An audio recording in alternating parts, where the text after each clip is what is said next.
Welcome back to Urban Ninos. This is your art friend Divya, and today we are going to draw something out of the letter K. So as you see, I've already written a K on the paper.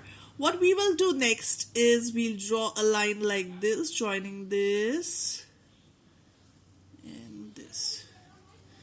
And then we come here, 1, 2, straight line, 1, 2, straight line, one like this, and then we draw something like this, and we make a small dot here.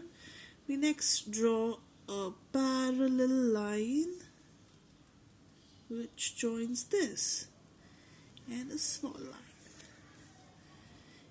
and then we extend this further and we make a shape like this, and another semicircular shape here.